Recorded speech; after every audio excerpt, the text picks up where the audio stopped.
তোর বাপ যদি এরকম 10 বছর 14 বছর এরকম আয়না ঘরে থাকতো তুই টের পেতিস। আর আমি হামজা তো দূরের কথা। কি মাল খামানোর মেশিন বসিয়ে রেখেছিল জায়গায় জায়গায়, নতুন নতুন বিভাগ বানাতো। কাউন্টার টেররিজমের কোনো দরকার নেই দেশে, ওই শয়তানরা নিজেরা বানিয়েছে মাল কামানোর জন্য। এরকম হুজুর ধরে নিয়ে যেত, বলছে 5-7 দিন 10 দিন 1 মাস 2 মাস রাখার পরে দাড়ি গোপ বড় হয়ে যেত, বলছে ওরে আমরা পেয়েছি অমক জঙ্গলে। পুরাটা মিথ্যা কথা। আমার সাথে তো ছিল 7 মাস 8 মাস 2 বছর পড়ে আছে, 7 বছরের মানুষ আমি পেয়েছি ওই মাটির নিচে, ওই জায়গায় ডিবি অফিসে। ওই ঘরটা ভেঙে ফেলা দরকার, ওখানে বহু মানুষ আছে ওই সময়, এখন আর নেই হয়তো। ওই শয়তানরা ওখানে নিয়েছে 24 ঘন্টা তালা লাগিয়ে রাখতো। আপনার দাড়ি গোপ তো কাটতে দেয় না, চোল মোছ এই যে নখ এত বড় বড় হয়ে যায়।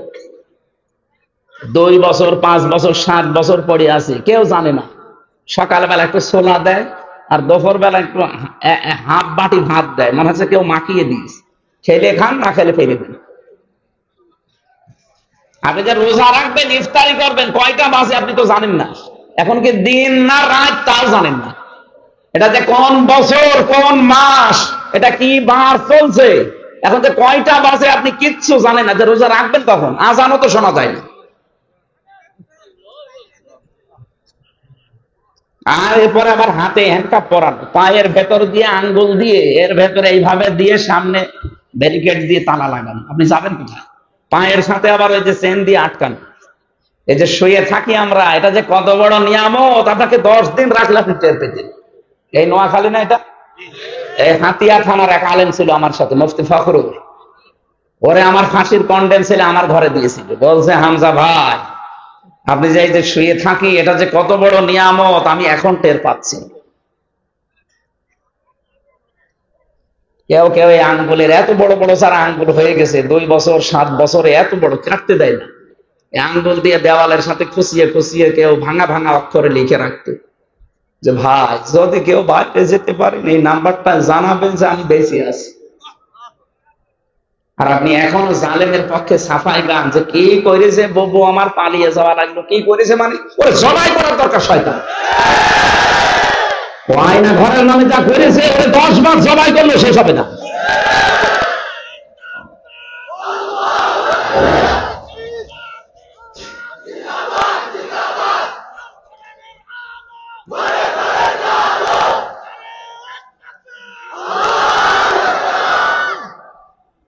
না মরেন তো, যে মানুষগুলো বিবেক থাকলে কথা বলে যে কি করেছে বুবু আমার পালিয়ে যাওয়া লাগলো। আপনি কি করেছে? আপনার সাথে তো করেনি, আমার সাথে হালকা হয়েছে। আমি তো মিনি আয়না ঘরে ছিলাম, আর বিগ আয়না ঘর যেটা বড় ওটা তো আমি খোঁজ খবর জানি না, ওটা তো মানে আরো কষ্ট। মিনিটাই যদি এরকম ঝামেলা হয়, সারা রাত ধরে দেখতাম পিটাচ্ছে, সারা রাত একটা মানুষকে 3-4 জন মিলে পিটাচ্ছে, খালি মিথ্যা কথা বলাবে তারে দিয়ে। আমার 10 দিন রিমান্ডে একাধারে শুধু বলেছিল এই কথাগুলো বলা লাগবে আকিজ গ্রুপের বিরুদ্ধে আর জামাত ইসলামের বিরুদ্ধে, যদি না বলেন আপনার বউ আমরা তুলে নিয়ে আসবো। কি রাম রাজত্ব পেয়েছিল দেশটা, আল্লাহ এমনি ধরেছে জালেমদের, ওদের গণা পোড়াপুরি একেবারে ছাপিয়ে গেছে। মানে এত পাপ করেছে যে পাপ রাখার জায়গা নেই, কি করবে আল্লাহ তখন ধরেছে।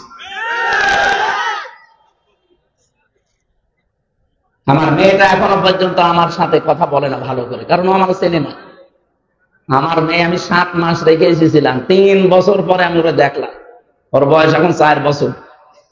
ও এখনো পর্যন্ত স্বাভাবিক না, ও আমার চেনে না, আমারও ওর প্রতি সেরকম মায়া নেই, কারণ ওকে তো আমি দেখিনি। শয়তানরা এখনো সাফাই গায়ে যেন কি করেছে। তোর বাপ যদি এরকম 10 বছর 14 বছর এরকম আয়না ঘরে থাকতো তুই টের পেতিস।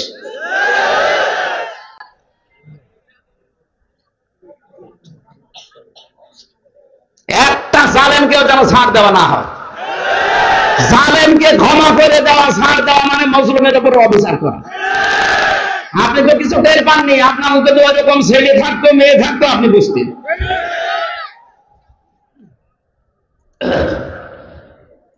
জীবনটা শেষ করে দিয়েছে 3টা বছর। কি সুন্দর চেহারা ছিল, কি হয়ে গেছে দেখেন। মানুষ এখন অনেকে আমার দেখলে চিনতে পারেন, আমার এই জিজ্ঞাসা করে আপনি কি। আমার তো মনে হচ্ছে যে অবস্থায় ছিলাম, আরো যদি কিছুদিন থাকতাম তো আমার নাম আমি ভুলে যেতাম, যে আমি যে আমি হামজা, এই হামজা নাম আমার মনে থাকতো। কারণ ওখানে অনেকের নাম জিজ্ঞাসা করলে সে আর বলতে পারে না। বলেন তো একটা লোক 8 বছর 10 বছর 14 বছর পড়ে আছে, ওর নাম মনে থাকবে কি করে? কারণ ওর নাম তো কেউ ডাকে না, ওর নাম কেউ ডাকে না, ওকে ওর নাম মনে থাকবে কি করে? 2-3 ঘন্টা একাধারে পিটিয়ে পিটিয়ে সেই মরে যাওয়ার অবস্থা হয়ে যায়, তখন ওই ইঞ্জেকশন দেয়, এমন পাওয়ারওয়ালা ইঞ্জেকশন দেয় আপনি একেবারে স্বাভাবিক হয়ে যাবেন, আবার পিটাবে, চোখ মুখ বেঁধে দিয়ে বলবে চলেন, রাত 12টার সময় এসে বলবে চলেন, কোথায় জানি না, সারা রাত গাড়িতে ঘোরাবে, হঠাৎ চোখ খুলে দেখবেন গাজীপুরের জঙ্গলে অথবা টাঙ্গাইল মধুপুরের জঙ্গলে, এখানে কি বলে যাচ্ছে ছেড়ে দিলাম যা, যেই দৌড় দেবেন পেছন থেকে গুলি করে বলবে যে সকালে ওই ক্রস ফায়ারে মরে গেছে। এই চলছিল দেশে।